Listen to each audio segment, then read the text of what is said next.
Hey, what's that? That sneaking giant. Oh my god. Hello, welcome to another episode of me opening loot boxes, 50 at a time. We're sitting here next to the pretty cows.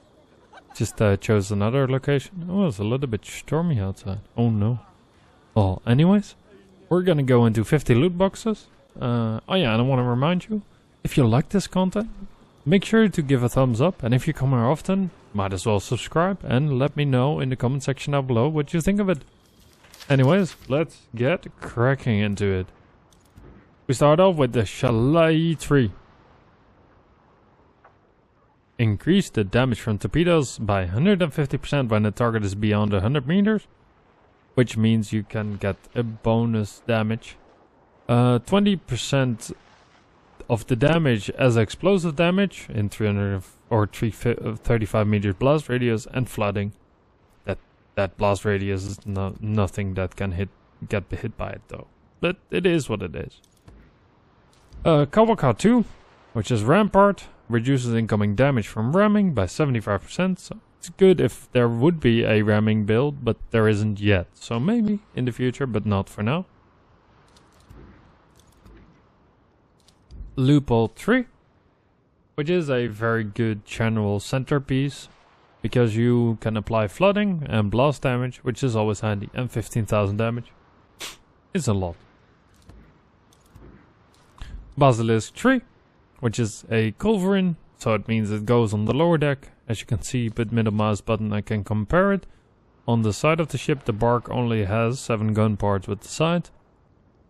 You can have 7, so you can shoot a bunch of cannonballs before you run out and have to reload, which is always handy. Termites 2, I'm gonna terminate it and destroy it anyways, but it is nice against structures, burning and piercing. It's always handy to have. Rama's Legacy, I'm using them on my ship as well now to test it out. Cataclysm, so deals an increased amount of damage for every simultaneous hit. Torpedoes go all at the same time, so if you hit all 3 you deal more damage, which is handy. Do I say it's handy on the bark? No, because you only have 3 gun parts on the side, preferably at the Brigantine for 4. It's personal preference. Termite. This is Termite 3.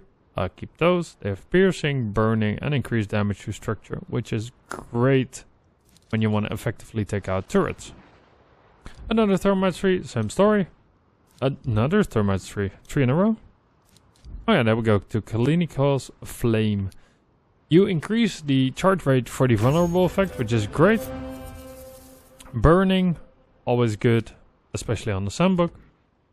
Great Spring L2, we're gonna get rid of that, but it increases the...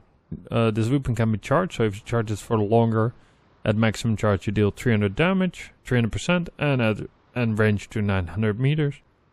But the main thing why people use the version 3 of it is for the tearing, so you increase damage by 50% when hitting sails.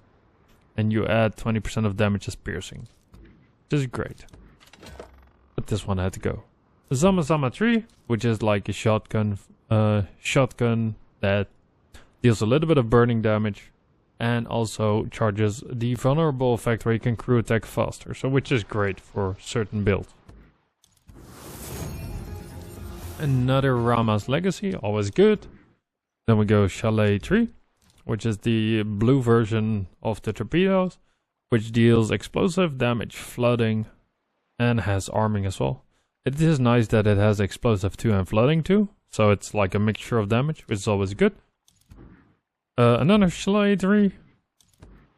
A gun by Kobe, which is sealing, so it reduces the damage taken from flooded effect by 28%, which could be a lifesaver. You never know. A Great Spring L3, this is like the big brother of the Great Spring L2, of course. You can get extra damage, tearing, piercing, it's just more damage that it does. It makes it handy. A Rigging Station. It recovers 1% hull health per second when hull health is less than 20. I run this on the bark that I'm currently using. The bark heals itself anyways, but with it you practically can't die. Besides in PvP. If somebody knows how they're damaging and breaks my brace real quick, I'm toast. But for PvE it's super handy. A water tank. always good. Reduces crew stamina depletion by 50% while bracing, so on the snow you can brace for a very long time. Plus it increases stamina recovery by 20%. Always handy. Carronades. Let's see if I can get my mouse across. Oh, I can. Ooh, great. Oh, this is a lightweight cannon. If you have it on the port side, you have 7 cannons. On the break, 8. I think. Don't think 9, but yeah. So this one gives 10% of damage as flooding.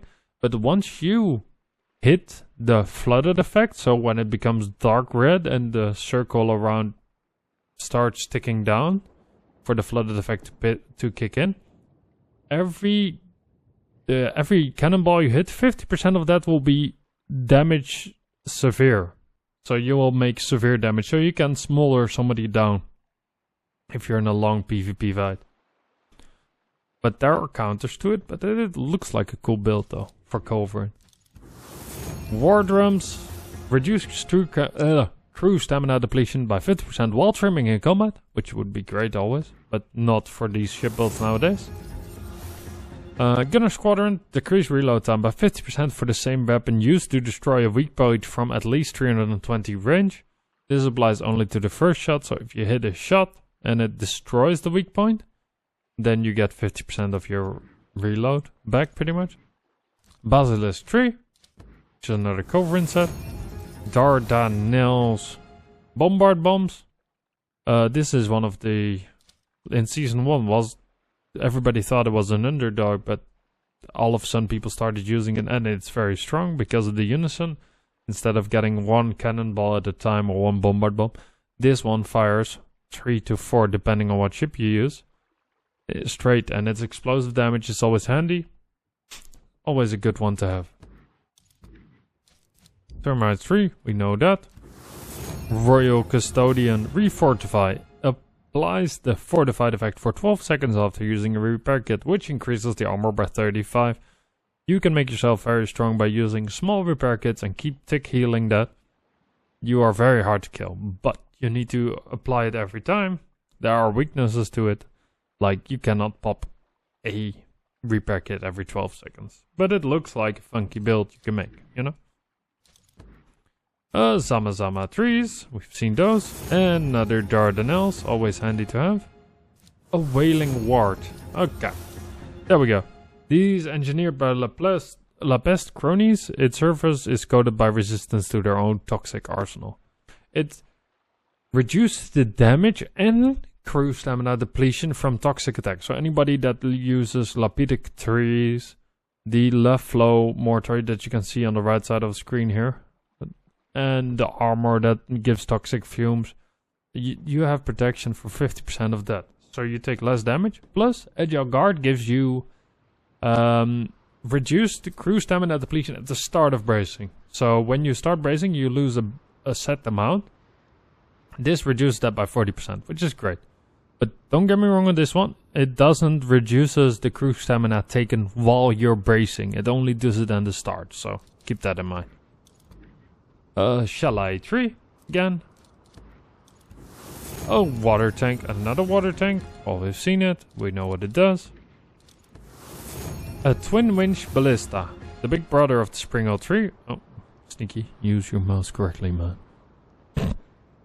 Double draw. You can draw it twice to increase the damage and range. It can be extended to 1350 meters. 1350 meters, which makes it the longest shot weapon in the game pretty much. It also goes piercing, and it'd be handy to tear somebody's sails from a long distance when you're chasing. Black Prince. Okay, this is one of the wider used armors. I'm currently on this ship using the Leviathan armor because I want to test out the durability of it. But this armor is so good. It has red and golden plates, were forged to be the strongest when they are at their weakest point. So this armor is meant for you to be tankier when you're low.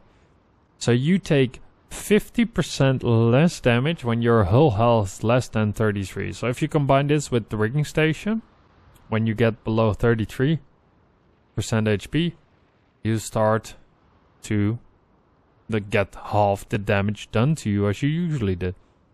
Then also you have maybe a rigging station as furniture, and you will heal more.